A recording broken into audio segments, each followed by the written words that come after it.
એ ધના ધના તમન રોમ સાપી એ લજિયા રાખજો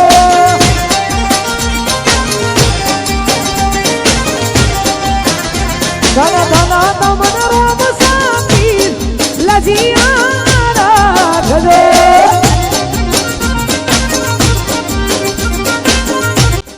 તો હેલો મિત્રો, કેમ છો? તો મિત્રો એકવાર ફરીથી અમારી યુટ્યુબ ચેનલમાં તમારું સ્વાગત છે।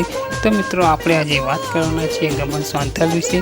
તો મિત્રો તમે જોઈ શકો છો આ વિડીયોમાં ગમન સોંથલ ચાલતા પગપાળા રણુજા જઈ રહ્યા છે અને મિત્રો તમે જોઈ શકો છો આ પબ્લિક કેટલી ગમન સોંથલના હારે થઈ ગઈ છે, તેમના સંગમાં જોડાઈ ગઈ છે। મિત્રો ગમન સોંથલને ચાલવાની પણ જગ્યા નથી મળતી। તો મિત્રો તમે જોઈ શકો છો ગમન સોંથલ ચાલતા જઈ રહ્યા છે રણુજા। તો મિત્રો વિડીયોમાં એન્ડ સુધી બન્યા રહેજો અને મિત્રો વિડીયોમાં નવા હોય તો ચેનલને લાઈક શેર સબસ્ક્રાઈબ કરી દેજો।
ધન ધન રોમ દેવી લજિયા